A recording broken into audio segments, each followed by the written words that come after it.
Program ini merupakan salah satu kebijakan program edukasi dari IDEA selaku asosiasi yang diwakili oleh bidang kebijakan publik, yang juga merupakan rangkaian acara dari tahunan IDEA, yaitu IESE, Indonesia E-commerce Summit and Expo. Buat teman-teman yang belum tahu, IDEA akan menyelenggarakan perhelatan e-commerce terbesar, yaitu IESE, yang akan diadakan di 27 sampai 29 April mendatang, jadi bulan depan, di ICE, di Indonesia Convention Exhibition di BSD Tangerang. Acara ini merupakan forum tukar informasi dan diskusi dari pelaku industri e-commerce Indonesia dan juga industri-industri yang terkait. Kenapa teman-teman perlu datang ke IESE ini? Ada 72 topik pembicara dari internasional maupun dari lokal juga, yang akan membahas mulai dari teknologi, pendanaan, pemasaran, dan hal-hal lainnya seputar e-commerce. Jadi untuk teman-teman yang pengen tahu kalau mau masuk e-commerce, untuk bisa scale di e-commerce, gimana caranya, ada 100 booth dari e-commerce industri dan juga industri pendukungnya yang akan berbagi informasi juga di acara IESE. Dan IESE ini didukung oleh Kementerian Informasi dan Teknologi, Kementerian Perdagangan, dan juga Badan Ekonomi Kreatif. Untuk lebih jelasnya, teman-teman bisa buka websitenya iese.id. Nah, sekarang selaku yang punya acara, saya ingin mengundang Ibu Ayu, perwakilan dari IDEA, dari Sekjen IDEA, untuk maju ke panggung dan memberikan sambutan. Kita kasih tepuk tangan buat Bu Ayu.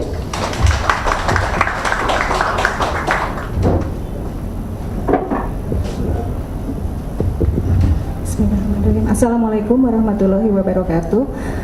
Selamat sore rekan-rekan member IDEA, juga rekan-rekan media yang telah hadir di acara ini. Terima kasih juga untuk Matthew, David Era, Alex dari tim kebijakan publik, juga Bapak Hari Sungkari dari Bekraf.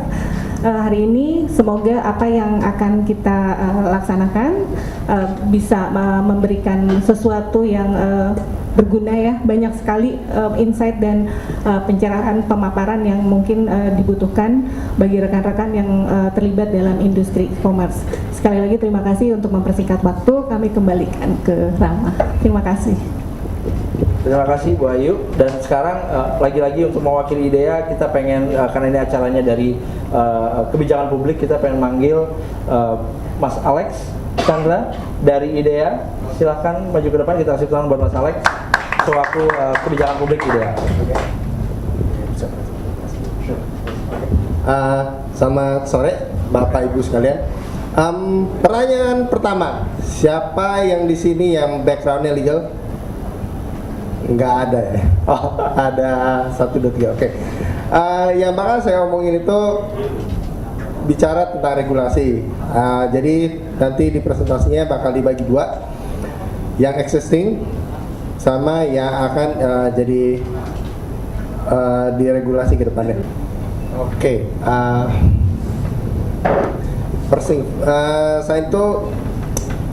Saya juga pengen perkenalan diri. Jadi sehari-hari saya bekerja sebagai Legal and Compliance Officer di OLX Indonesia, tapi saya juga jadi bagian dari kebijakan publik Asosiasi E-commerce Indonesia.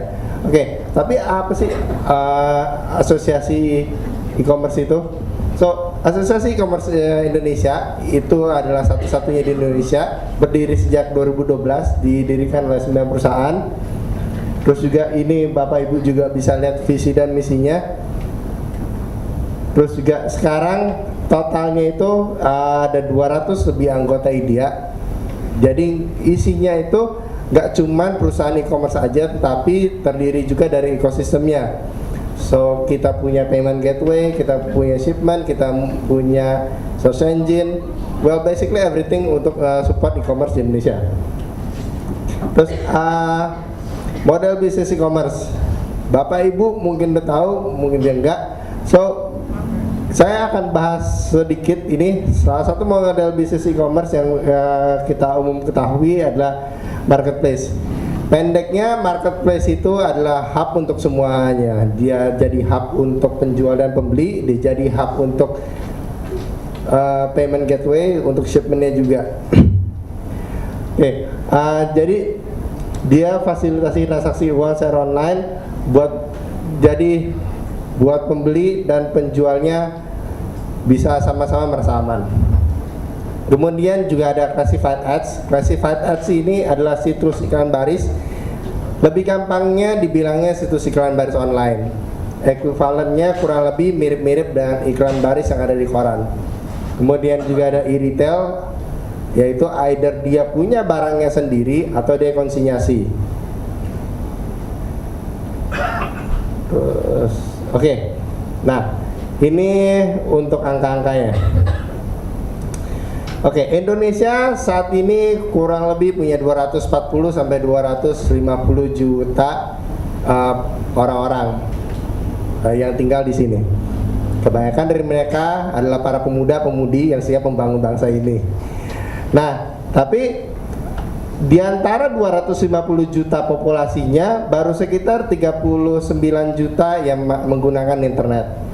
Kemudian juga baru jumlah orang yang melakukan jual beli melalui e-commerce baru sekitar 5 juta.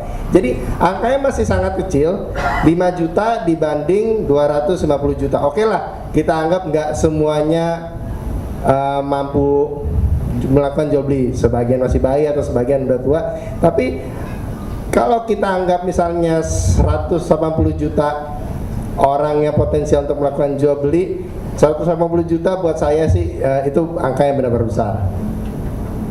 Kemudian juga kalau dibandingin sama e-commerce, raksasa e-commerce yang lain, kita masih ketinggalan, to be honest. Tapi nggak perlu khawatir, Indonesia sedang masukin masa-masa lepas landasnya.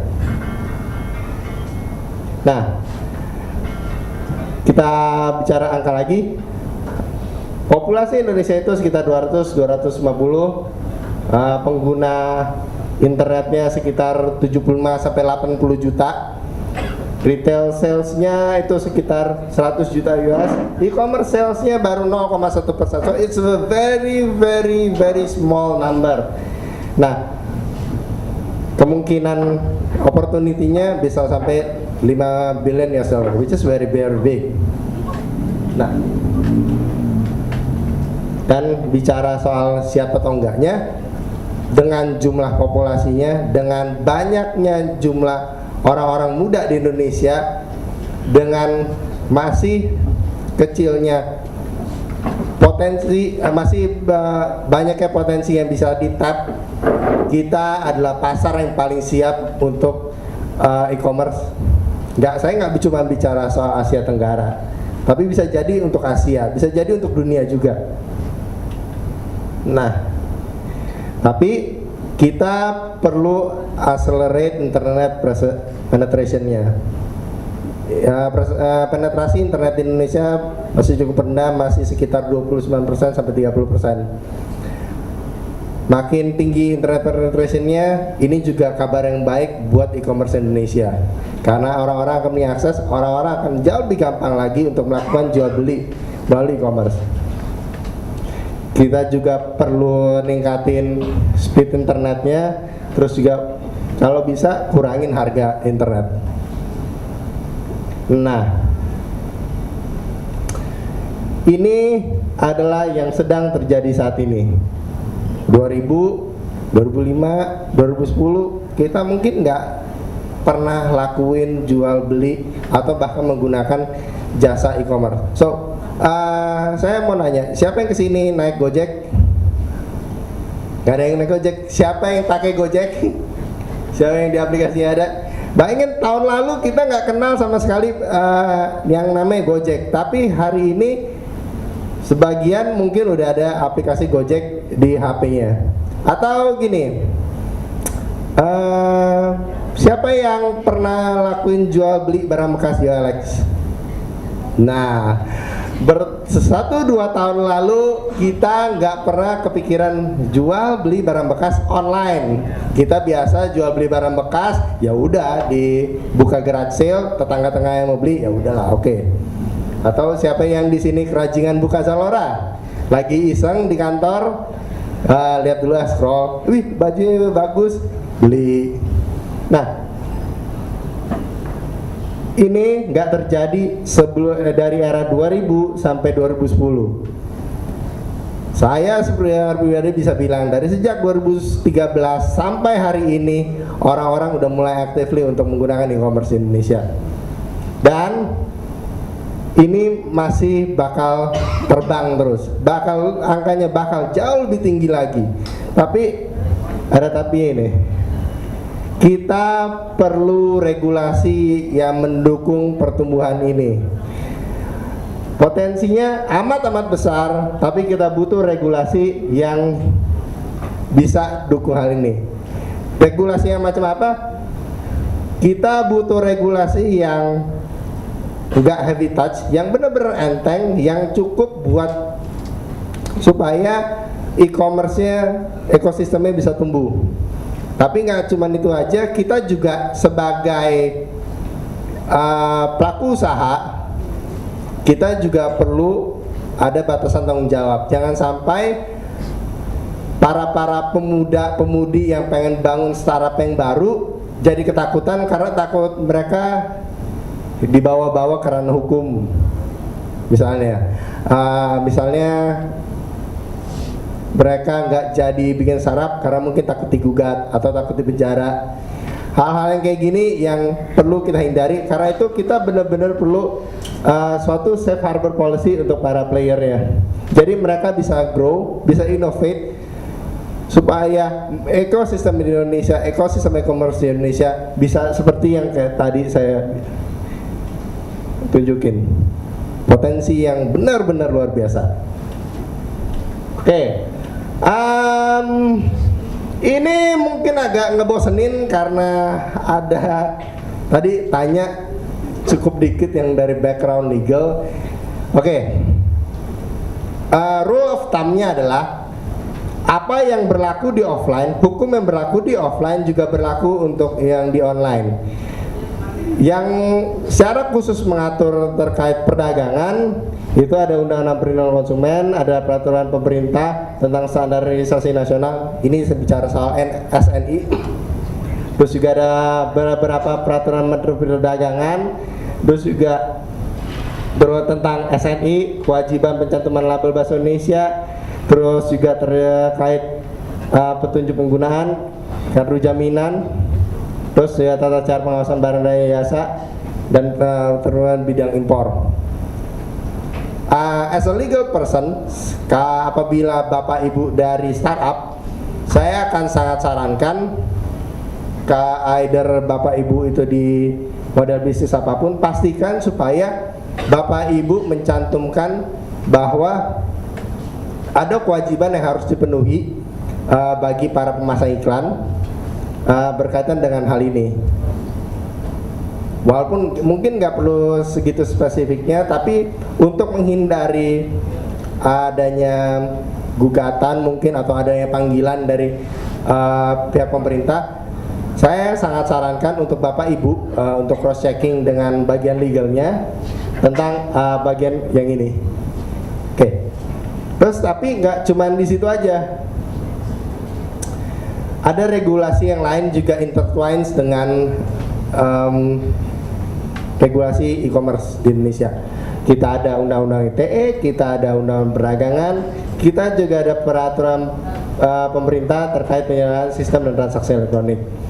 Kita juga ada penanganan situs bermuatan negatif, tentang cara penyelenggaraan sistem elektronik, terus tata cara pendaftaran sistem elektronik instansi penyelenggara negara. So, as an e-commerce itu memang lintas kementerian. Jadi Kominfo juga terlibat, perdagangan juga terlibat.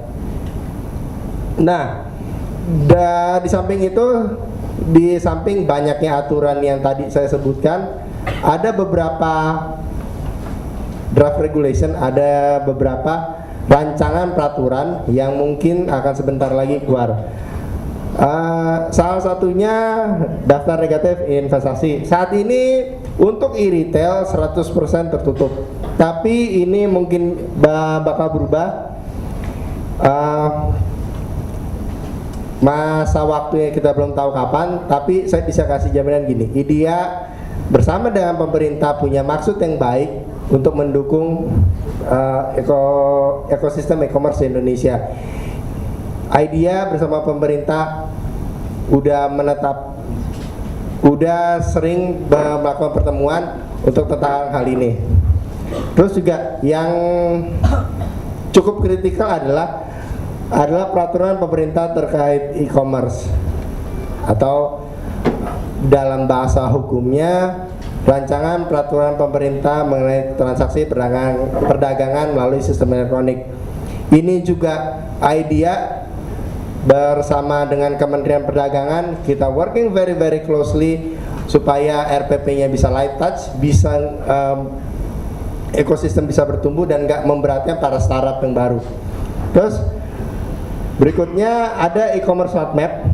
Jadi e-commerce roadmap ini yang bakal jadi tulang punggung bagi semua regulasi yang berkaitan dengan e-commerce, dan ini nantinya bakal jadi dalam bentuk suatu peraturan presiden. Ini pun IDEA pun turut ambil bagian dalam pembentukan roadmap e-commerce.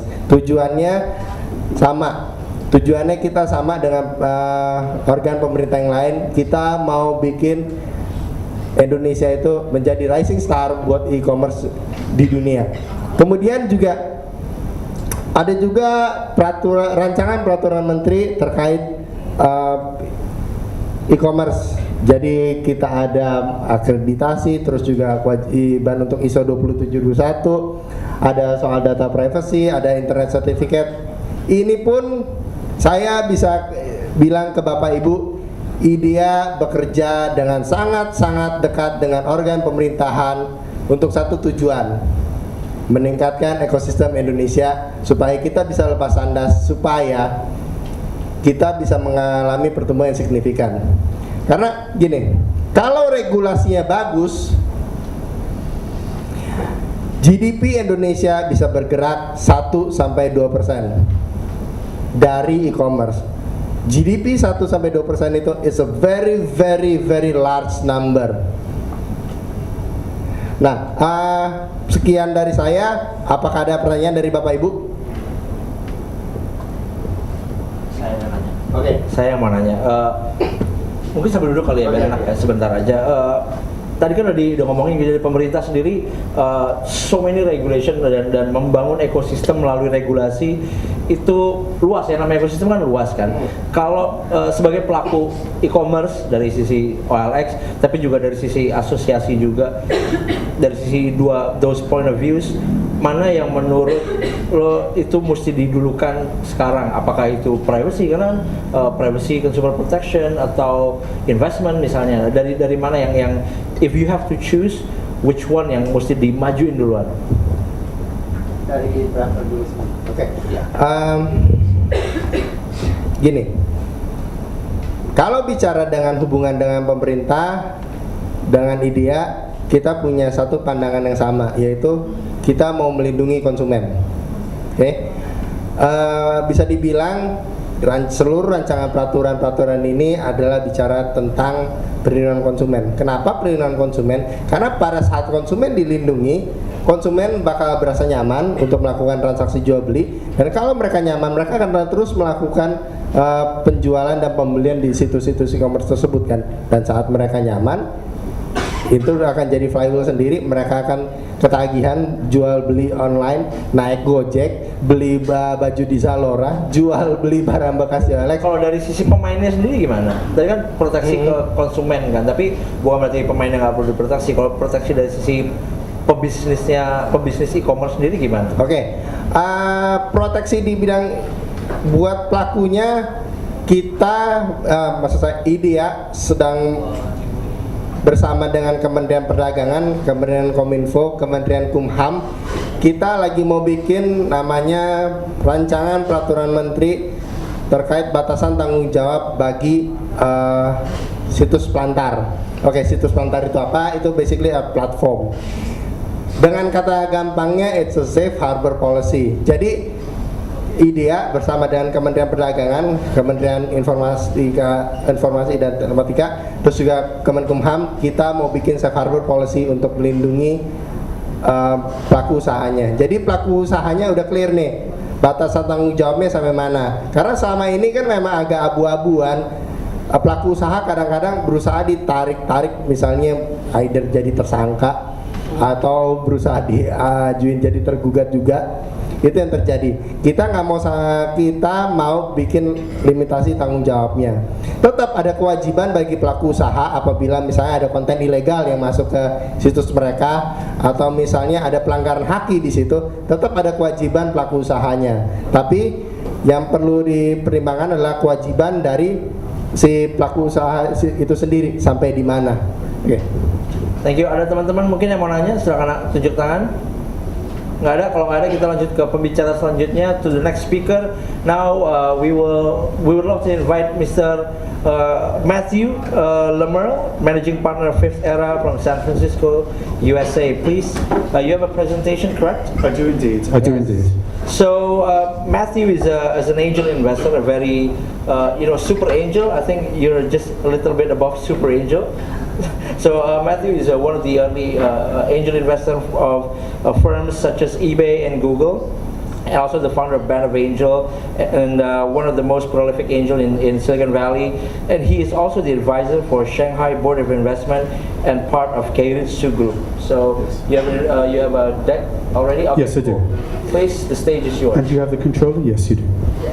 So let me just clarify one point then. I was not an angel investor in either eBay or Google. I've been a advisor to eBay, but I today run the world's largest angel group. We back more companies than almost anyone else globally. We're fifth, and in the US we're second in terms of the number of startups. And I'm also been a special advisor to California and Silicon Valley for about 20 years now. Thank you very much for inviting me here. It's exciting to be here. I think it's a good time to be here. Without question, this is a great time in the sense that the digital economy is transforming everything that we do. I only speak English, and I apologize. I will not be able to make comments in Indonesian, and all of my slides will be in English too. Before I get started, I want to ask 3 questions just to get a better sense of the audience. The first is, how many of you are tech entrepreneurs? Okay, we have several. How many of you are investors in tech entrepreneurs? You have given money to tech entrepreneurs. Okay, and how many of you are members of the press or people who are influential in the ecosystem? Right, a few. Okay, that's helpful. Thank you very much. How many of you have a digital device? Would you take out your digital device and hold it up in the air? Higher. Would you take a picture of that for me, please? Just take a picture of please hold them up. Okay. When I started working in Silicon Valley 25 years ago, no one had a device. No one was connected. No one had availability to information, commerce, entertainment. No one. Today, Indonesia is one of the foremost mobile, connected countries in the world. And we heard that there is still more to do in terms of access. But already you have one of the largest online communities in the world. What I'm going to talk about is not only why is that a great opportunity for Indonesia and for ASEAN, but I'm also going to talk about the practical challenges that lawmakers face as they consider regulation, and they have to be concerned about stimulating the digital economy and ensuring that tech entrepreneurs want to be based here in Indonesia rather than going elsewhere to launch their businesses. Let me just see. Right. So I'm going to first talk a little bit about some work that we did in 2015. There's 2 reasons why I'm here this week. One is because I did this project looking globally at 15 countries to understand how internet regulation might impact investing decisions in tech entrepreneurs. The second is because I help run the world's largest angel group, and we've just launched a Jakarta chapter, and we're trying to figure out how to be more helpful in stimulating innovation and the digital economy in Indonesia. So I'm going to talk about the work and some of the findings, and then I'll bring it all back. But the first thing I want to mention is I was in San Francisco 4 weeks ago, and the President of Indonesia, the Economic Minister of Indonesia, and in fact the economic ministers of all of the Asian countries were in San Francisco. And they presented to us, and I was very fortunate to be able to present back to them. And I will tell you that everything that the President of Indonesia said made sense to me as a special advisor to Silicon Valley in California. He said the digital economy is the future of Indonesia. He said that the reason the digital economy is so important to Indonesia is because he expects it to be, why is that doing that? Potentially the number one driver in both wealth, GDP, and job creation for Indonesia. And the OECD consistently says the same thing. The digitalization of today's industries is driving the majority of growth, both jobs and GDP, and also human well-being in every country in the world. In addition, beyond these things, small and medium-sized businesses are driving most of that innovation. And he said that. He already understands that very important point. Global innovation today is being driven by digital and small and emerging businesses. He also said, the President of Indonesia said, that it was extremely important to reduce regulation and to ensure that regulation that is created does not dampen down the opportunity for Indonesia to build its digital economy. And this, in a nutshell, is why I'll talk today. Regulation in the internet is much more of concern than in most industries. The reason for this is in most industries, they're established, they've been in business for decades or even centuries. And when a new regulation is introduced, it can modify the profit of an industry by some percentage. The internet is new, and it's quite possible, and is often the case, that a new regulation will eliminate entirely the possibility for a digital company to continue in business. Regulation in the internet is much more powerful a force, for good or for negative, than it is in most other sectors. Whoops. So this is some information from the OECD and other sources, but this is GDP per capita, Better Life Index, and Human Development Index.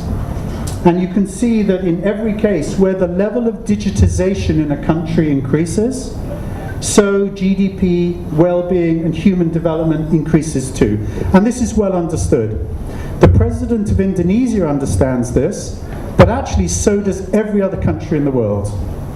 And just in the last 3 months, I've been talking to governments in Turkey, Israel, UAE, Saudi Arabia, UK, US, and most recently Korea, India, Singapore, Thailand, and today Indonesia. And I promise you, every country understands this. This is the challenge. For lawmakers specifically, the internet is new. And the fact that the internet is new means it's very difficult to know, on the one hand, what to regulate, and more importantly, what the consequences of regulation might be. And it's that second part, the unexpected consequences of regulatory decision-making, that most concerns investors, because investors don't like uncertainty. So more specifically, as you heard from my colleague, right now lawmakers here in Indonesia, but actually in every country in the world, are thinking about copyright and intellectual property, intermediary liability and censorship, privacy and security, and mobile infrastructure. And they're thinking about, should we create new regulations? When should we create them? And what would be the positive and negative consequences? And we're seeing many laws being thought through, and we wanted to understand the impact of those. So the work that I did last year was to measure the impact of internet regulations on investment, understand the importance of government policy, contrast developed and developing nations and in-country v foreign direct investment, and look for ways for ASEAN to improve global competitiveness. And in the case of Indonesia, obviously you wish to be the magnet, the hub of ASEAN. And you have many reasons why you should be. You have the largest population, you're a mobile-first country, you have a very youthful population, very technologically knowledgeable in terms of education. So there's many reasons why Indonesia should be the hub for the digital economy in ASEAN, and that is the goal and the strategy according to your president. Okay.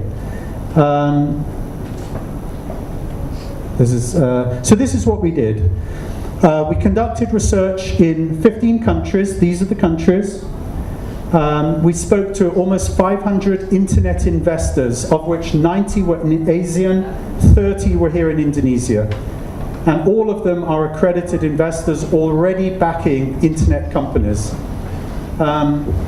We did this to figure out what would most encourage them to invest more. So if you're thinking about Indonesia and your digital economy strategy, you care a lot about the availability of capital to the tech entrepreneurs. And also we looked at the UK, US and Japan to understand foreign direct investment and the degree to which it can be attracted to Indonesia. So now let me tell you a little bit, and so these were the countries, and in ASEAN we looked at Indonesia, Thailand and Vietnam. Let me now tell you about the findings. So I'm going to do this quite quickly, but the full report can be downloaded online, and I'll give you the link later. Especially if you're a member of the press, I'll show you where you go to get the full report. Oops. Sorry. I think it would be, there we go. So the first question we ask the investors, which is on the left, is when you make your investment decision whether to back an internet tech entrepreneur, is the legal environment of concern in your investment decision? Is it a negative force as you think about making investments? Around the world, 89% of investors say the legal environment is the most concerning factor in internet investing.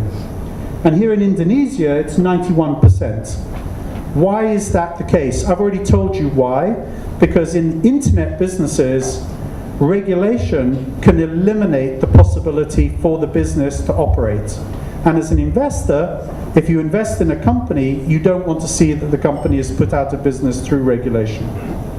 We then asked them more specifically, what about the legal environment concerns the investors? And the answer is the regulatory ambiguity. Investors never like uncertainty.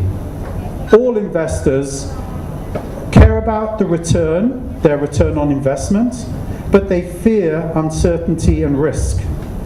In the internet investing, they are particularly concerned, and in fact 75% globally and 80% in Indonesia say it's this uncertainty about the future that most worries them when they consider investing in Indonesian-based tech entrepreneurs.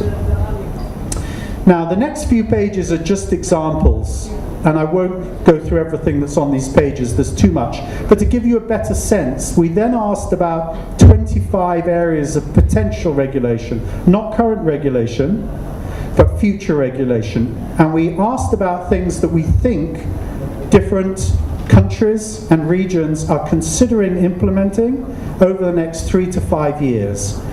And we asked the same questions in every country. So this is not an assessment of Indonesia, it's a benchmarking of investor sentiment globally.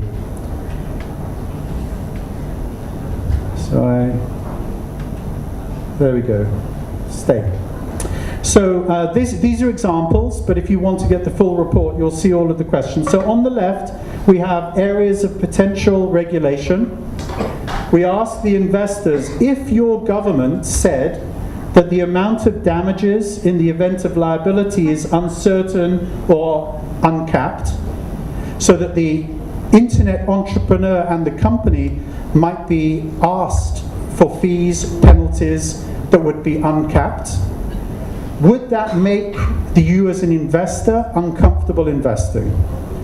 Globally, 78%, almost all of the investors said yes, that would make me uncomfortable, which is obvious, right? You give money to a company, but the company can be put out of business because there's uncapped liability. Of course you wouldn't invest in that company. Here in Indonesia, 76, almost the same. And then you can see Thailand, Vietnam, India, Korea, and USA. And of course, the investor sentiment on an issue like that is very consistent. Now, before I go further and give a couple of other examples, let me talk a little bit about regulation, how it's created in most countries, including Indonesia. The way regulation typically gets created is very sophisticated government officials speak with large, sophisticated companies. They often get professors and academics and others, consultants, to give advice. And then they also get users and lobbying organizations and others to feed into the process. Sometimes they have very large sovereign investors, the World Bank, the IMF, and others involved. Never does the regulatory process include the actual people that back tech entrepreneurs, who are angels and sometimes venture capitalists. Almost never are they engaged in the process of regulation. So something like this is new in the sense a regulation like this is being discussed with many parties and constituencies, but not the investor community. I'll use another example, which is the third one, mandated to remove third-party content with no appeal. Some countries are considering, and some countries already have implemented, including France and other parts of Europe, mandates that say content must be taken away even without a formal, court-based process of review. 71% of the global investors and 71% here in Indonesia would say, if that's implemented, I wouldn't back tech startups anymore. Why? Two reasons why. The first is the burden on the company. So a typical tech entrepreneur, a startup, it's one or two founders, 3 or 4 to begin with, engineers, computer scientists. Then when they have a bit of funding, they may hire a community manager, an operations person, a few other folks. And even after a year or two, a tech digital economy startup might have maybe 20 or 30 people.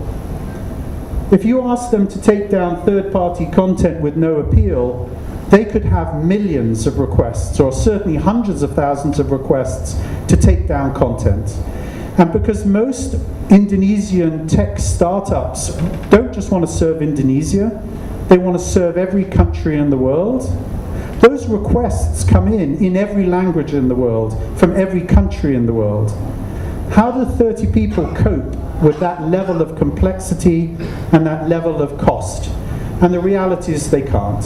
So for an investor, a regulation like this is of concern, not just because I fear that my investment will be damaged, but also because I know the company can't cope. And I don't want to back companies that can't afford to react to the regulations that regulators are applying. Now, in the interest of time, I'm not going to go through too many other examples. I'm just going to tell you that in the detailed report, there are 25 areas of regulation. This was copyright and intellectual property. There's information about intermediary liability protection. This is a very big issue in many countries around the world because we're beginning to debate, should there be a safe harbor? Should the tech entrepreneur be held personally responsible, and the company too? And in some jurisdictions, the tech entrepreneur can be criminally liable for the activities of third parties that they don't control. It's very exciting to hear, as we just heard, that here in Indonesia, you're going to be implementing a safe harbor, but the exact form of that safe harbor is still very important, and typically the tech entrepreneurs are not asked to express their views. Hopefully IDEA will be engaged in that process. So intermediary liability protection, privacy and security. There's similarly a lot of discussion. Now everyone agrees that when bad people do bad things, those things should not occur. However, the process by which regulators decide that tech entrepreneurs and the digital economy should react is what's up for discussion. In many countries around the world, government agencies are, for example, saying we should be able to go to your startup and close you down temporarily or even permanently and take away your assets, your servers, your data, even if we haven't gone through a court process. Now, for an investor, you can imagine that means that my investment could be taken away and set to zero. But more fundamentally, the court process ensures that people are thoughtful before they take action. Digital companies can't temporarily close down and then come back up.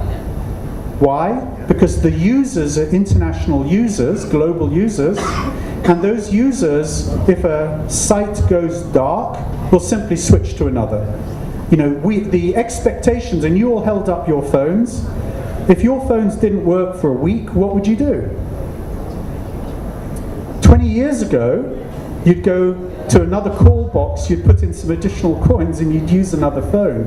Today, every one of you so relies upon your devices that if the services being provided through your devices went black for a week or 2 weeks, you would have to move to alternatives. You couldn't do business without it. And in fact, there are people down here doing business as I speak. All right, mobile infrastructure and services equally important. A lot of when the president of Indonesia says the digital economy is the future in a mobile-first country, a large portion of the tech entrepreneurs in Indonesia will be app developers. And they'll be creating apps for mobile devices that will support the farmers, the fishermen, the forestry folks, the rural community as much as the city community across Indonesia.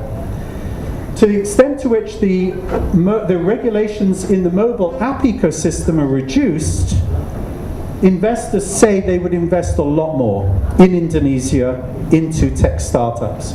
You can see 77% globally, but 91% of the Indonesian investors say they will invest more into tech startups in Indonesia if the mobile regulations in particular are reduced.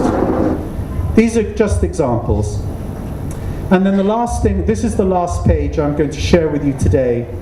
However, we also talked about government policy. So far I've talked about government regulation. Government regulation is what you can't do. Government policy is how government stimulates you to do more. And we asked in all of the countries about questions such as if the government was very supportive of the sharing economy, if the government was very focused on boosting technical skills and computer skills in the people, if the government was very focused on open data usage or on enabling spectrum to give more access to the rural communities, would you invest more? And I've highlighted in red here in Indonesia, in particular, and the good thing is the investors said, yes, we would invest in more in Indonesia for many different reasons, but in particular, if access was more ubiquitous in Indonesia, if taxes and fees for end users of the internet and the mobile devices, and if government continued to invest in internet and mobile infrastructure to provide and to ensure that Indonesia was at the very lead in terms of access, speed, and ubiquity of availability, then tech investors would invest a lot more in startups in Indonesia. All right. So that's really all I want to say. This is simply a summary, but just to recap. The President of Indonesia says the digital economy is one of the most important components of the future of Indonesia, and that the government needs to respond and find ways to make it easier to set up technology companies in Indonesia, and to make sure that tech entrepreneurs are supported as they not only serve the Indonesian people, but the Asian economy and the world. In practice, the intersection of founders, tech entrepreneurs, and the investors that back them is the Achilles heel. It's where the whole strategy becomes most fragile, because there's very few tech entrepreneurs and there's very few investors, and both of them need to be in Indonesia. Those people can choose to go anywhere in the world. Silicon Valley, we want all of the Indonesian ones, please. Come to Silicon Valley. So Indonesia needs to keep them here. And the most important government role is to ensure that the regulatory environment doesn't scare them away. You have to attract, retain, and motivate talented Indonesians to build their businesses here in Indonesia. And then more than that, you want to be a magnet so that the best of Vietnam, the best of Cambodia, the best of the rest of the region say, when I make the decision where to base my tech startup, the only answer is Indonesia. And conversely, if you don't do a good job, they'll just go on planes to Singapore, to Shanghai, to Sydney, to San Francisco, and you'll lose them. So I think it's very exciting we're here today. I think it's very exciting that your government and its representatives understand this opportunity. But I think the devil is in the detail of the regulatory policy that is established in the next 3 to 5 years. Thank you very much, and it's very exciting to be here. Thank you, Matthew, for the very interesting keynote. And now we would like to invite our second source, which is Pak Haris Sungkari, Deputi Bidang Infrastruktur Badan Ekonomi Kreatif, untuk naik ke atas panggung sembari berbincang dengan kita. Dan apakah perwakilan dari Kementerian Kominfo? No? Oke. Kebetulan Bapak Bambang Heru berhalangan hadir sesuai dijadwalkan, tapi berhalangan hadir. Jadi kita bakal diskusi ini bakal jadi diskusi yang it's going to be very interesting discussion. So maybe you have you have something you want to present as well. Please. Ya, Pak Alex. Selamat sore. Semangat pagi. Ya, kalian orang muda semua harus semangat ya. Ya. So let me speak in Indonesian, please. But my presentation, while you were talking, I made a 10-minute presentation so you can understand me. Thank you so much. Ya, saya mau cerita. Sebenarnya saya tidak punya bahan karena talk show, tapi tadi waktu lihat-lihat ini saya buat bahan sedikit, copy paste dari semua bahan presentasi saya. Saya mau menjelaskan e-commerce dari pihak startup.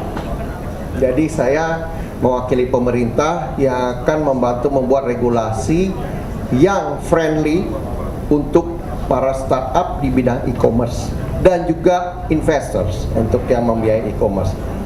Jadi saya akan bicara dari hulu ke hilir. Coba next.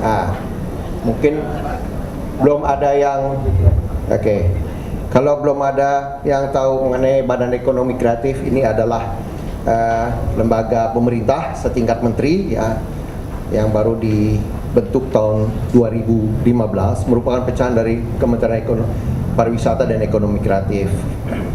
Bos saya setingkat menteri namanya Pak Triawan Munaf. Kalau nggak tahu, kenal Sherina kali ya, Bapak. Saya anak buahnya. Saya menangani deputi mengenai infrastruktur. Nah, e-commerce adalah bagian infrastruktur dari ekonomi kreatif. Jadi, we are very serious in taking this. Ya. Nah, I think It's very sensitive. Yeah, very sensitive. Yeah, just very sensitive. Don't worry. I think, this is a very sangat terkenal tulisan ini. Kita harus punya 2% entrepreneurs di negara. Ini yang sebaiknya. Tapi yang kita punya sekarang baru 1,65% penduduk Indonesia menjadi entrepreneurs. 250 juta kali 1,6 baru berapa kira-kira? 250, 2,5 kali ya baru belum sampai 5 juta. juta, ya, 3,5 juta. So we need more entrepreneurs. Nah, kita harapkan dengan nanti regulasi akan dibuat oleh pemerintah. Sebenarnya spiritnya is that jangan banyak-banyak buat regulasi. Justru regulasi yang dia buat ini adalah untuk mendorong, bukan untuk mempunish. Ya, selama ini kami sadar bahwa banyak halangan-halangan untuk perusahaan startup berdiri bisa, tapi untuk growing itu menjadi sulit. Ya, saya alami sendiri karena saya sebelumnya pengusaha, saya baru masuk pemerintahan. Jadi I will work di sisi kalian, gitu ya. Nih, jadi kita perlu banyak entrepreneurs, and tentu kita harus banyak buat startup baru yang di bidang digital ekonomi, ya. Ini berbeda startup with SME. SME adalah suatu perusahaan yang sudah has a continued profits and revenues, but startup is different, ya. A lot of risk in there. Nah, you know this, yeah? I think Matthew also agree with this. 90% of startup fails. Somewhat, yeah. For angels, the number is 40%. 40%. But for VCs, it's 60%. So I quoted in this America. from Forbes. Maybe in America, or maybe in Asia is something like this. In Indonesia, I quoted from Forbes. So, the role tugas dari pemerintah adalah sebenarnya membuat ekosistem yang buat para startup pelaku di bidang e-commerce itu hidup dengan layak. Jadi kalau teman-teman membayangkan suatu ekosistem, bayangkanlah sebuah akuarium. Ada yang punya akuarium atau kolam rumah yang suka melihara ikan, ya. Kita bisa punya ikan baik, tapi kalau kita taruh di akuarium yang jelek atau air yang jelek, ikan itu mati, ya. Jadi orang yang pinter pun kalau ada dalam ekosistem yang jelek, dia akan mati. Kemarin kalau ngeliat Grammy Awards ada Joey Alexander, ya, dia bisa jago jadi masuk Grammy Award karena dia hidup di ekosistem yang benar. Coba kalau dia hidup di ekosistem Tangerang gitu, ya, hidup ya. Mungkin jadi penyanyi latar keyboard tunggal gitu, ya. Nah, ada di ekosistem. Nah, tugas pemerintah adalah membangun ekosistem. Pemerintah tidak ahli dalam membangun startup. It's your roles untuk membangun startup. Kalian yang bangun dengan bantuan IDEA, dengan bantuan perusahaan-perusahaan besar, dengan venture capital, dengan angel capital. Tapi pemerintah bertugas kewajiban untuk membentuk aturan-aturan yang membuat mereka hidup lebih baik dibanding sekarang. So, ini adalah ekosistem badan saya di ekonomi kreatif, ya. So, lampunya ini. Kita start dari creation, ya. So the first thing yang kita harus ini creation, intellectual property right. I think exactly same with your presentation, Matthew. Ya. This digital economy or whatever, in the creative economy, the most valuable asset is the intellectual property. Whether it could be a brand, ya, or in legal we call it trademark, ya. Kalau bahasa legal we call it trademark, but in business we call it brand. And then copyright. Ya, ada lagi paten, desain industri. Jadi jangan pernah bilang sudah dipateni belum, enggak, ya. Sudah didaftarkan. Kalau dipateni pasti jangan dimatiin, ya. So, sudah didaftarkan. Nah, itu yang paling. Maka evaluasi dari startup nanti waktu dapat funding atau IPO itu valuable dari situ. Nah, setelah itu mulai buat produksi. Nah, ini baru mulai perlu akses to funding, either itu angel, venture capital atau private equity, atau terakhir exit untuk IPO, ya, masuk ke melantai bursa saham istilahnya kalau di sini. Nah, ini harus diatur semua. Terus bagaimana juga pemerintah membantu untuk pemasaran ini, ya. Perusahaan startup mungkin belum bisa mempunyai biaya untuk melakukan pemasaran, ya. Pemerintah juga harus memikirkan insentif apa yang bisa diberikan atau bantuan-bantuan apa yang bisa diberikan untuk ikut mempromosikan para venture lokal. Terus konsumsi, yaitu jual belinya di e-commerce tadi. Nah, ini mulai dari depan ada business incubators, macam, terus ada, sampai terjadi. Nah, agar terjadi ini, infrastruktur adalah bagian dari e-commerce adalah bagian dari infrastruktur semua ekonomi kreatif. Nanti saya jelaskan apa itu, ya. Nah, salah satu atau banyak problem yang kita temukan, saya urut dari hilir ke hulu ya. Satu adalah payment system. Ya, payment system saya correct me kalau saya belum integrated ya sekarang kan. Belum, Pak. Ya, jadi kalau kita mau bayar keluar dulu ya, gitu kan? Dan, bisa pakai payment gateway sih Pak. Ya, itu yang payment gateway-nya ada beberapa, belum ada yang standar itu persoalannya. Pemerintah membuat satu inisiatif, kalau lihat di RPP itu National Payment Gateway. Belum ada. Belum ada. Gitu. Belum ada. Itu yang udah. Nah, karena kalau tidak salah ada survei yang mengatakan kalau ada jeda di antara pembelian sampai pembayaran, ada berapa persen orang cancel. Ya, itu yang bahaya. Jadi nggak baik untuk pelaku e-commerce. Ada peluang untuk cancel. Terus, nah juga ini nih sekarang nih logistik. Sudah bisa dibeli, dipilih, dibayar, kirimnya kapan? Nah, salah satu dalam rancangan roadmap e-commerce itu ada nanti kebijakan yang akan mengatur tuh diartikan sebagai mempermudah, ya, mempermudah untuk logistik pengiriman. Salah satunya adalah menggandeng PT Pos Indonesia. Berarti tugas kita adalah merevitalisasi PT Pos Indonesia untuk menjadi perusahaan logistik yang mendukung ini, ya.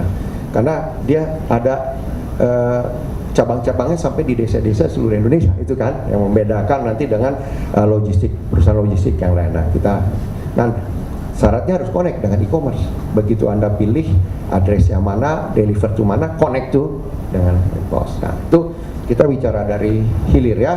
Lalu di e-commerce itu terus ada, tadi saya tulis ada, kalau dari awal authentication. Siapa yang di e-commerce? Siapa penjualnya? Siapa pembelinya? Kalau kita masuk yang C2C, C2B2C, apakah kita kenal penjualnya? Apa kita kenal pembelinya? Makanya sekarang terjadi kirim dulu duit, baru barang dikirim.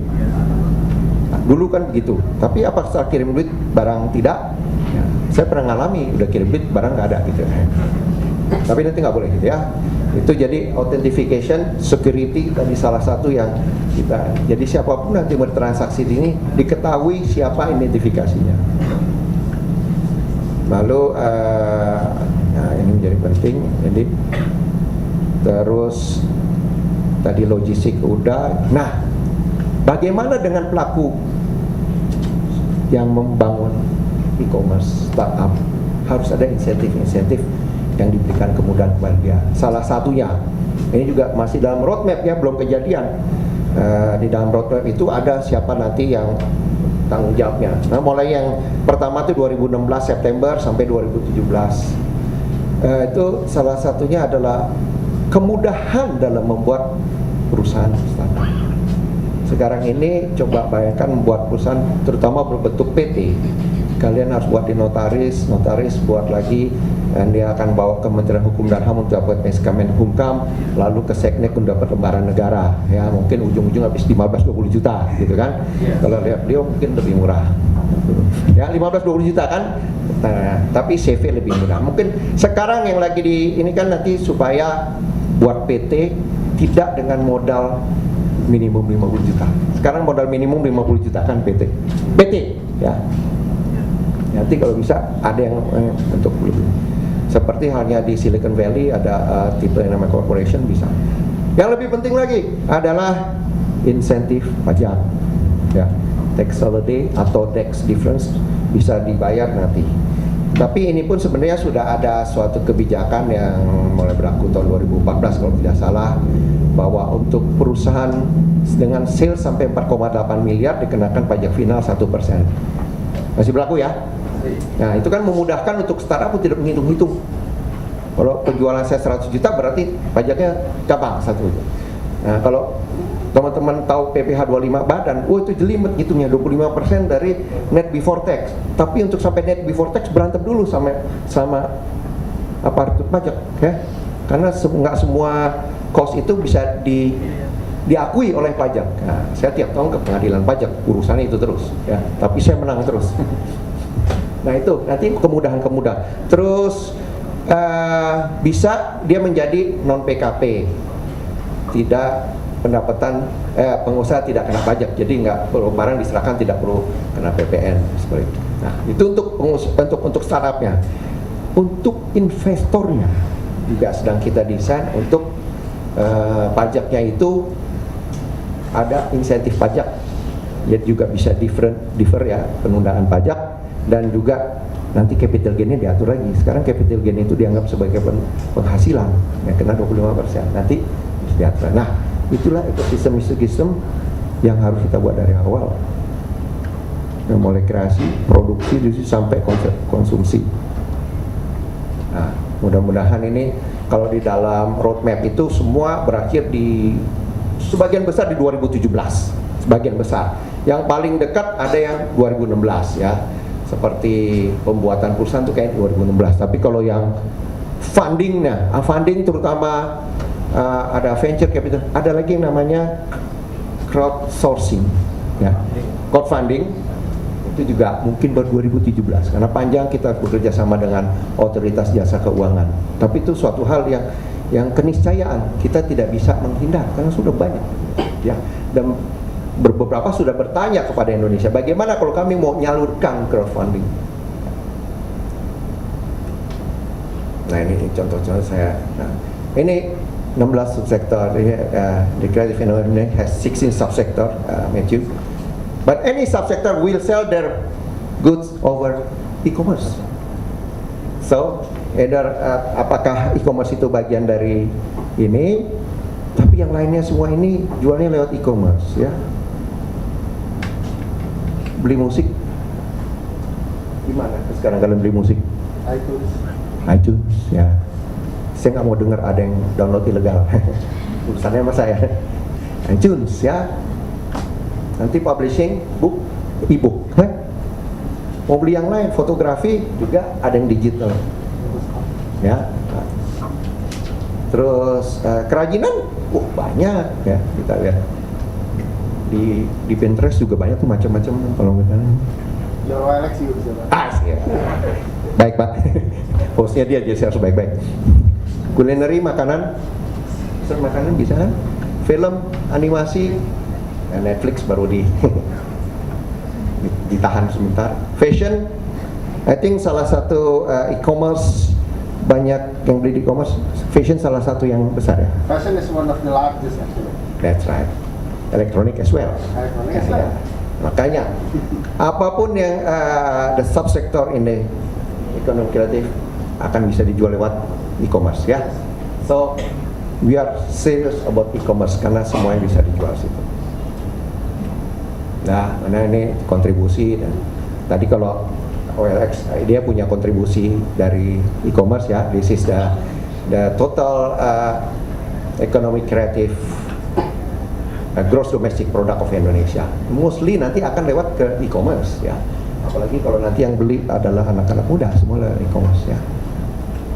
Itu tadi, this is my KPI. 2019 harus 12% of gross domestic product come from the economic creative. That's my KPI. And this is our ranking in internet economy throughout the G20 in the world. Yeah, only 1.5% of the total GDP of in the internet economy. Itu tahun lalu 1,3. So I think we have a lot of opportunity untuk menyamakan dengan mereka. Jadi uangnya masih banyak ya. Nih teman-teman kan yang isi ya semua itu. Jadi so kembali kalau ini pemerintah namanya Badan Ekonomi Kreatif akan membuat regulasi yang memudahkan para pelaku yang membuat digital e-commerce platform, buat e-marketplace, termasuk memberikan insentif kepada investor. Ya, apa itu? Angel, venture capital, crowdfunding, dan lain-lainnya.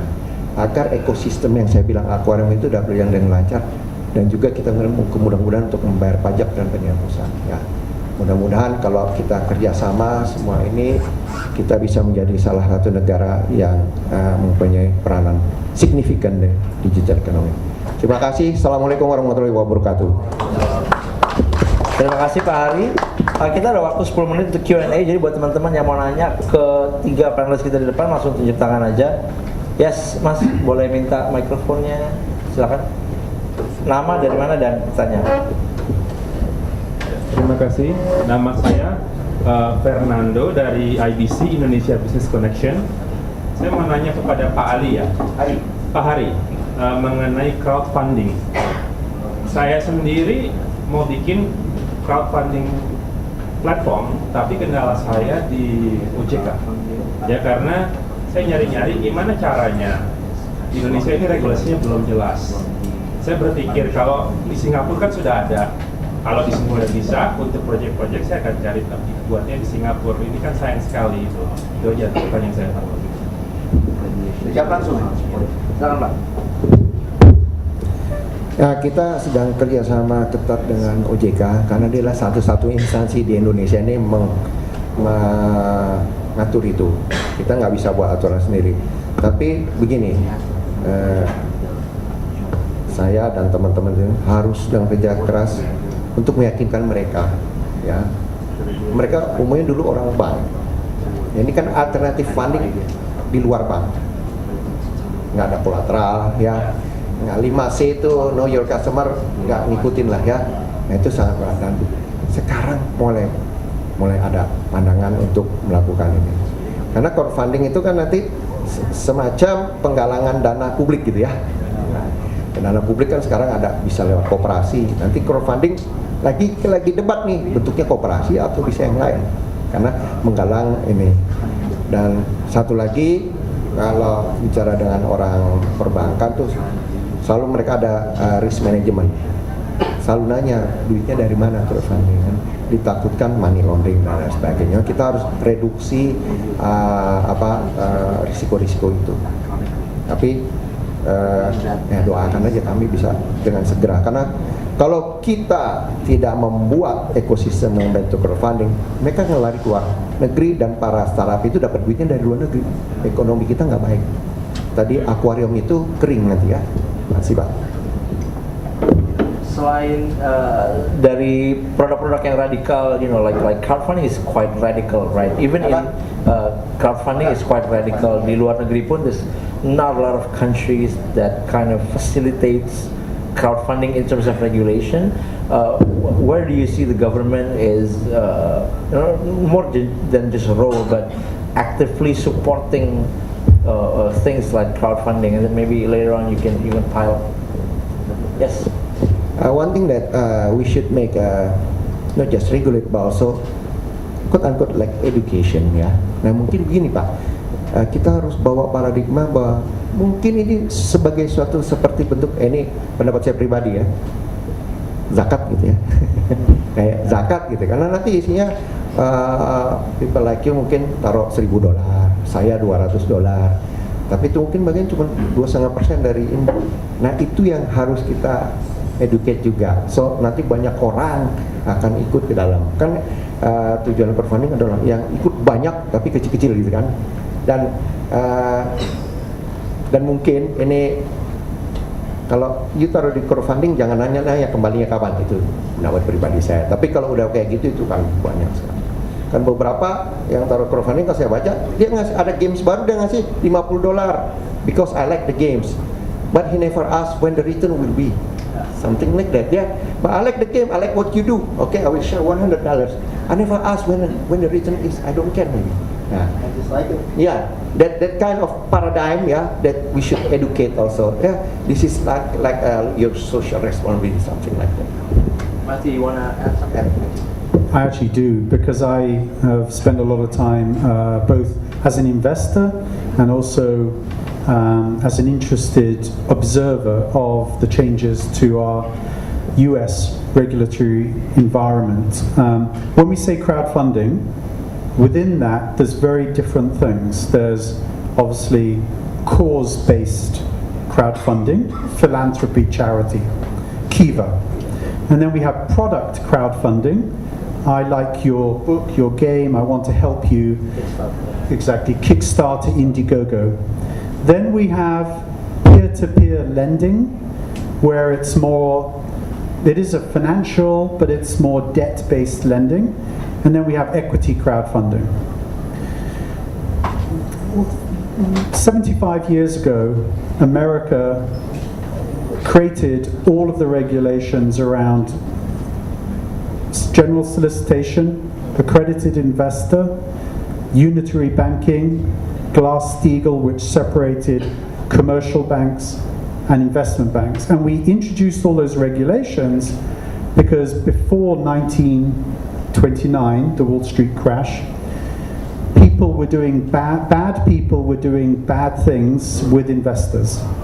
And the investors were just normal people. So we introduced regulation to eliminate those bad practices. In the last 5 years, we've eliminated all of those regulations. However, we don't yet know the implication of the deregulation of the lending environment and the equity crowdfunding specifically. So the question that raises is, did we do a good thing or did we do a bad thing in deregulating the American economy and introducing the Jobs Act?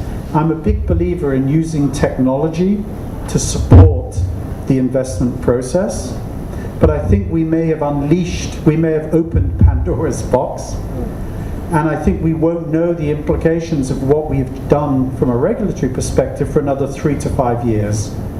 My best advice to someone who wants to get involved in crowdfunding today would be to launch a philanthropic crowdfunding platform, Kiva, a product-based crowdfunding platform, Indiegogo or equivalent, or even a peer-to-peer lending platform, but I would not launch an equity crowdfunding platform until we understand the risks of equity crowdfunding. We don't know them yet. Gotcha. Thank you very much for the answer. Thank you for the question. One last question. Anyone? Yes, Mbak. Silakan.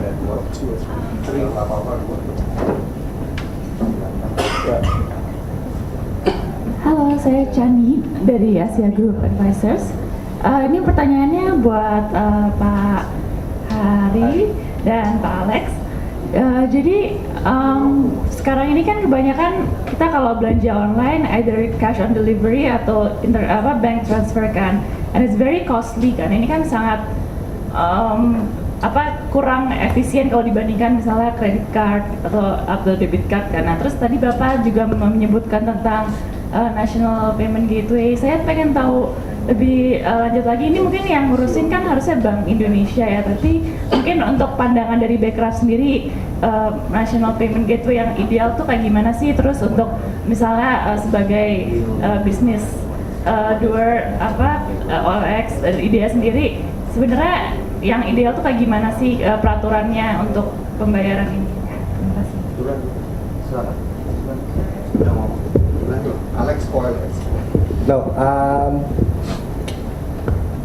kalau kami IDEA, kami pengennya sih very light touch sih, karena emang sedang lepas landas kan Bu. Jadi kalau misalnya terlalu rigid, terlalu banyak diatur, akhirnya industri nggak tumbuh sih. Jadi kita benar-benar mau light touch tadi. Tadi ada payment gateway Mbak ya. Nah, saya ketemu beberapa orang yang melaksanakan payment gateway, sebenarnya udah banyak di Indonesia. Satu, sebenarnya kita ingin kejar melakukan standarisasi yang sama sehingga bisa connected, sehingga nanti para pembuat e-commerce itu tidak membangun banyak interfaces ya. Kalau ada satu standar payment gateway, kemanapun payment gateway dengan satu protokol yang kita sepakati bersama, kan memudahkan untuk para penyelenggara e-commerce.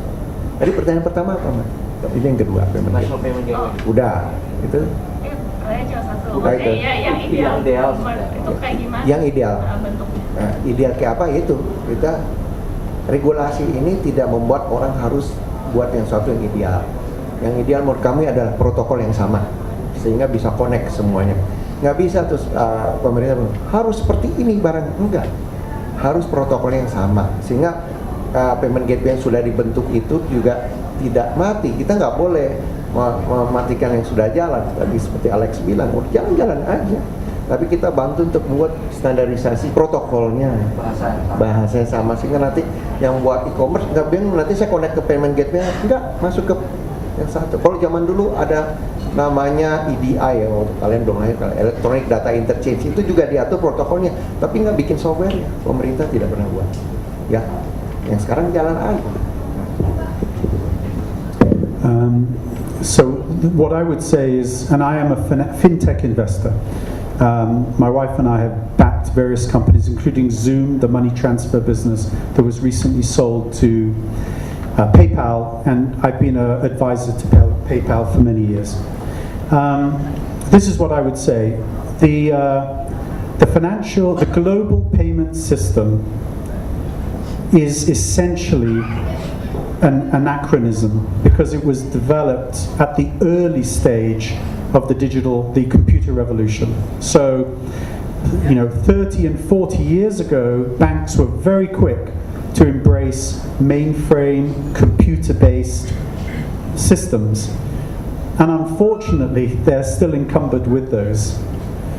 The good news is, new technologies, mobile technologies, potentially blockchain technologies, other authorization, accreditation, and so on technologies are just now surfacing that will make it much more efficient, much more effective, much quicker to do payments in the future. The challenge is big incumbent banks, insurance companies, payment providers are obviously very challenged in making this transition. In the UK, the Bank of England is examining how to assist with this change. In America, the Federal Reserve is doing the same. I think any country that can move into the future quickly will have a very big competitive advantage, because tech entrepreneurs will build many businesses on top of a new leading edge payment system. I don't know if Indonesia can be one of these people that leapfrogs. The example we always give is Kenya, because Kenya had a very unsophisticated payment system. They were a mobile first country. They created M-Pesa, and today they're actually at the leading edge of peer-to-peer and people-based payments, which is unbelievable. And many other businesses are being built off that knowledge and expertise in Africa. So I would say one of the world's largest industries is about to change. The countries that move furthest, quickest, will have a bigger competitive advantage as other countries try and figure out the international payment transformation. Interesting. Teman-teman dari IDEA, kita masih punya waktu nggak ya? Iya, ada satu lagi. Iya. No, the problem is, do we still have time? Windy ada nggak Windy? Tadi yang tanya juga ada. Nggak ada ya? Okay. So one last very quick question. Don't ask too much. Yes, Mbak.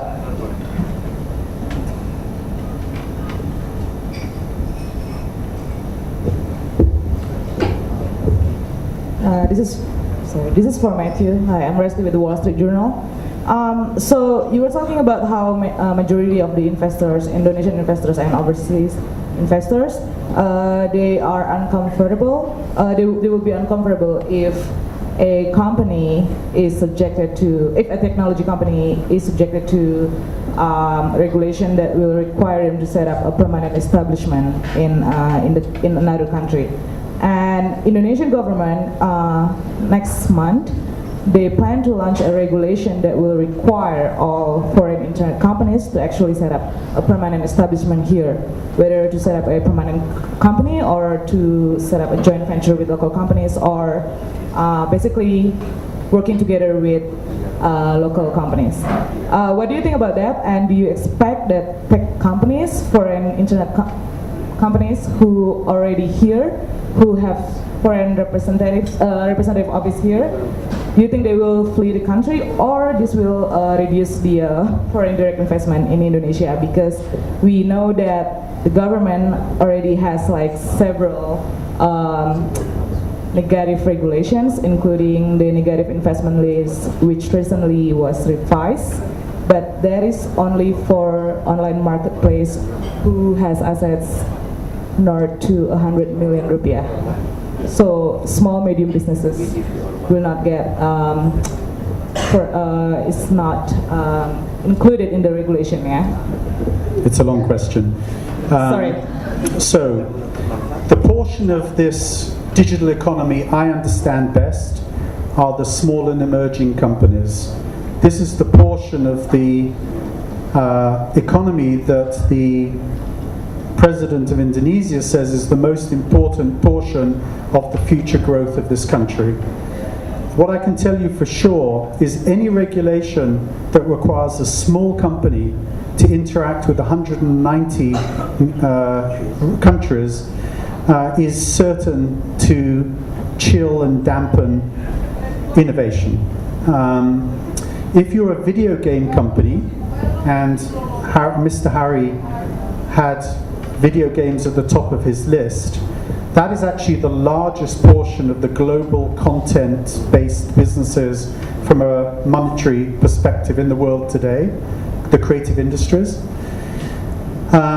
When they launch, when this gentleman and one friend launch a new game, and they can create a game, just two people, they put it up on the Apple App Store, they put it up on Google Play, they can serve hundreds of, certainly scores and even hundreds of countries straight away. If they had to have a physical presence in those countries, of course they would not launch that business. And so I think the general answer to your question is regulators need to ensure that they understand the unexpected consequence of their regulation on the entrepreneurial and innovative ecosystem before they introduce regulation. And furthermore, I would say that as a strategy, you do not want to be at the leading edge of digital economy regulation in a world of uncertainty where no one in the world understands all the consequences of those regulations. I would say a sophisticated regulator would move slowly, would watch the real implementation and execution consequences in other markets, and would only implement in their own markets those things that they fully understood. I think to be a leader in digital economy regulation is a dangerous strategy, because we simply don't understand. And then the last thing I'd say would be, I think the French today understand this quite well. France has been a leader in bringing in new digital economy regulation. They have lost a large proportion of their digital entrepreneurs. There's 450,000 French in London. Every week we have French entrepreneurs coming to Silicon Valley, and the reason is they no longer think they can found and launch their businesses in Paris and in France. Indonesia doesn't want to do that when Indonesia says digital economy is the #1 priority for the economy. Kalau itu beneran jadi kejadian, Indonesia bakal jadi intranet terbesar di dunia. Yeah, a friend of mine told me that if the government is, going further with that regulation, Indonesia will become the largest intranet in the world. Which would?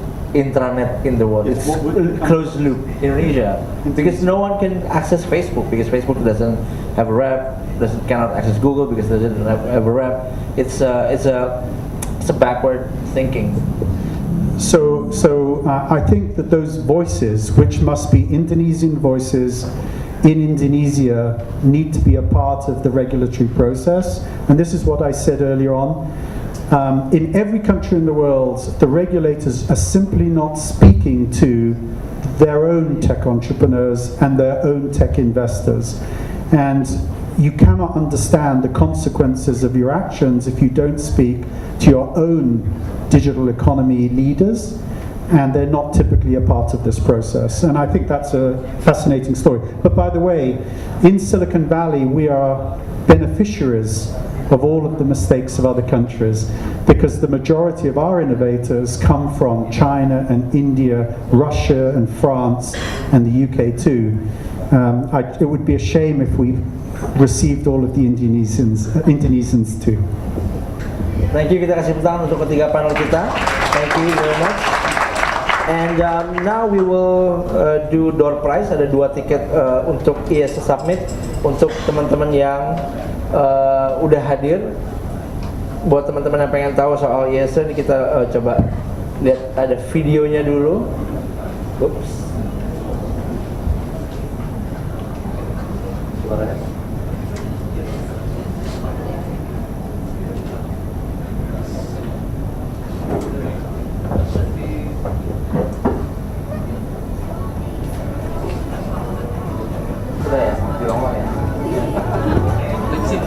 Ini ya, meskipun nggak ada suaranya tapi udah kelihatan lah ya, anggap aja ngerti gitu.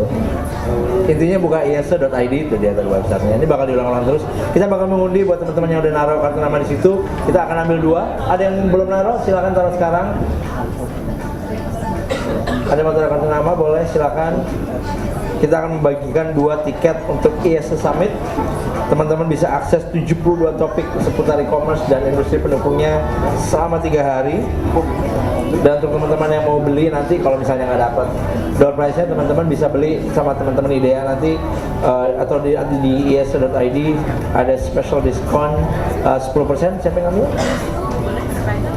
Pak Hari, boleh kita minta dengan hormat, yes, untuk mengambil 1 kartu nama. Dan mau yang mana? Kemudian yang mana? Yang berwarna. Saya Pak, pakai perasaan. Oh. Dari Cloud City. Saya baca. Iya, baca. Oh, boleh, silakan. Stacy Octaviani dari Datacom. Stacy Octaviani. Yes. Tapi dia curang, Pak. 2 langsung kartu namanya. Wah, gila. Luar biasa. Nempel nggak apa-apa. Masuk. Mau di nanti langsung ke teman-teman IDEA. Sorry. 1 lagi. Matthew, we would like please.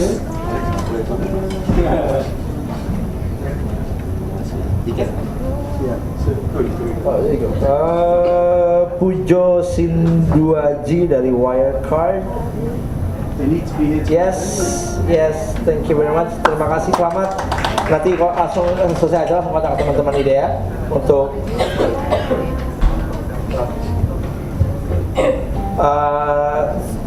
we would like to require our 3 panelists to stand up. We're gonna do a photo.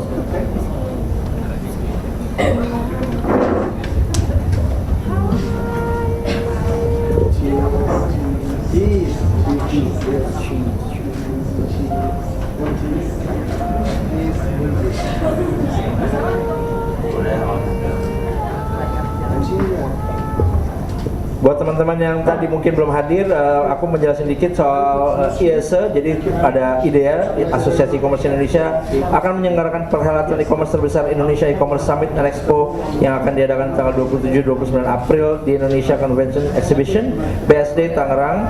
Merupakan forum tukar informasi dan diskusi dari stakeholder e-commerce di Indonesia dan juga industri yang terkait. Teman-teman kalau mau tahu lebih lanjut informasinya bisa langsung ke websitenya iese.id, iese.id.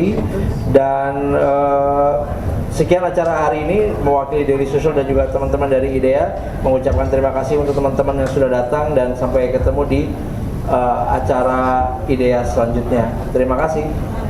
Oh, makan malam jangan lupa. Thank you.